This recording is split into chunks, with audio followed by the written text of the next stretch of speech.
Let's talk about the potential England 15, because the English hacks have all been coming up with their 15s, and they think that George Ford is going to start at 10. Not to a man, but there's definitely, I wouldn't call it a consensus, but a majority of the English rugby hacks think that George Ford will start at 10 with Eoin Farrell at 12. It seems that way, yeah. If you go through the Daily Telegraph rugby writers this morning, I think Ben Coles is the only one that has a dissenting voice that it might actually be Henry Slade and Manu Tuilagi in midfield with Eoin Farrell pushed up. Maybe he's got the good sources. Maybe he's got the good sources, but there's also the likes of Daniel Schofield and Charlie Morgan listed amongst them as well, so they'd be kind of on the beat quite a bit in terms of English rugby. So this is Charlie Morgan's 15, yeah. But let's just should we just go through this one?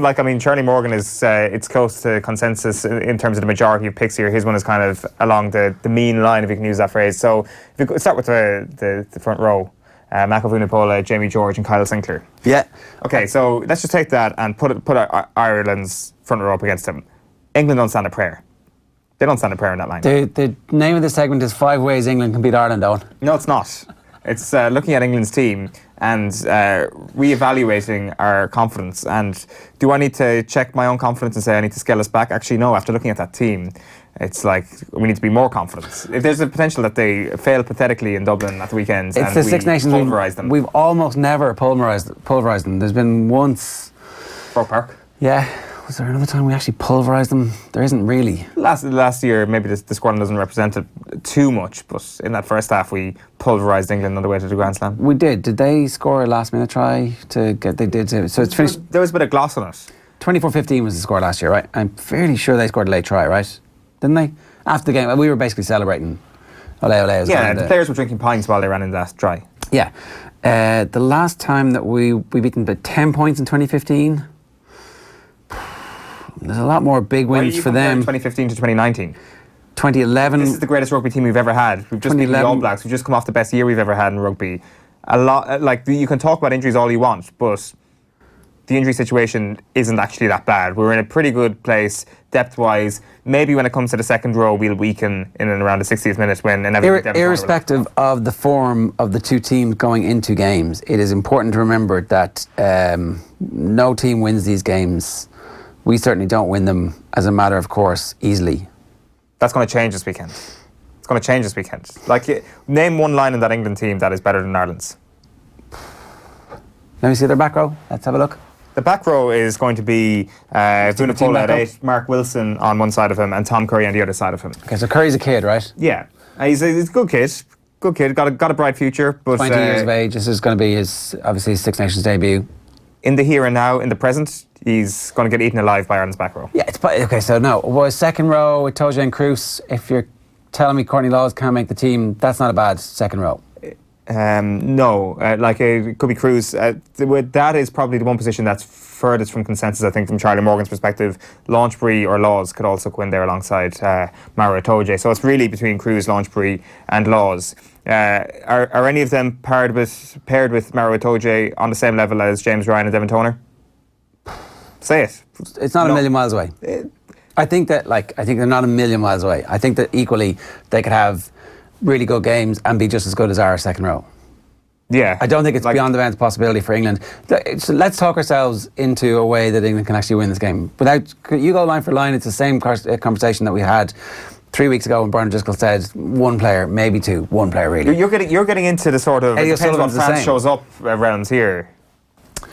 Well, I was just reading the match report from the time we beat them in the Aviva. We beat them 13-9 in 2017, and post-match, the quote on the BBC website, Dennis Hickey is quoted as saying, this is going to go down as one of the great Irish victories.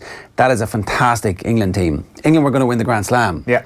And we stopped them winning the Grand Slam. We stopped them 13-9. It wasn't and we played well. And they didn't play well. So that's really where England should be considered. They've had this horrific 12-month period, potentially because a lot of injuries happened. Billy Vunipola wasn't playing, Tuilagi wasn't playing. There was no consistency of selection. I think it's a real thing, them not having players because of the Premiership. And I think that we shouldn't get carried away. The spread is 9 points in this, and I think that England are going to finish inside that. And I think that it's much closer to a 60-40 game than the 90-10 game that we're all strutting around. Other than Billy Vunipola, who gets into that Ireland team Does Manu Tuilagi start in the midfield for us? I mean, is Manu Tuilagi going to start ahead of Bundy? He ain't going to start. He ain't going to start ahead of any of the rest of our centres. So maybe, you know. I think if Joe Schmidt is picking it and he has the pick of Ireland and England, it looks like a completely different thing because he's had them for, 3 years in the system and taught them all how to play. Like, are we really saying that he couldn't do anything better with Courtney Laws and Itoje, the guile and athleticism of those players? Joe Schmidt could use that. Probably, but If Joe Schmidt was the England coach, who'd be favourites for this game? If he was England coach for the same period that Eddie Jones has been, and Eddie Jones was Ireland manager for the same period that Joe Schmidt has been, I would be predicting a 25-point victory for England. Really? Yeah. So why aren't you predicting a 25-point victory for Ireland then? Because it's England, and we never beat them by 25 points. So you think in just pure raw talent, England actually have a better team than Ireland? I didn't say anything like that. Nowhere near that. But you're saying that a 25-point win, if you reverse the coaches, it would be a 25-point win for England. That's a pretty substantial rubber stamping of the quality that England have in their squad. And you may be right. Maybe like bigger population, far more resources. Yeah. Maybe in terms of natural talent, they could be doing a lot better what to turn into their national team. Well, I mean, it obviously depends on who the Ireland coach was. Well, you were saying Eddie Jones. Eddie Jones, this way. So that kind of brings it down the other direction as well. Yeah, totally. In your view, I don't think Eddie Jones has been quickly written off here. I don't think we would respond well to Eddie Jones in Ireland. No thanks. Yeah, like we've obviously been quite offended as a nation by him talking about Johnny Sexton's health and stuff like that, which was a bit precious on our point of view, and like getting carried away with what one man says, and he clearly does it just as a bit of a joke.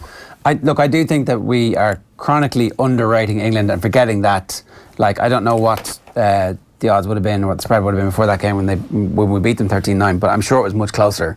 There's no way we were 9-point favourites going into that game. I'd say they were favourites potentially heading into that game. Exactly, and their team hasn't changed that much. Their team hasn't changed that much, and actually it's fitter now. It's potentially better now. They always do well in World Cup years, and I just think we should be careful. I think we should be getting carried away right now because ultimately, if you're right, at least we had these moments of hope before England put us back in our box. That's a good point. You're right. I apologise. Let's go book mental.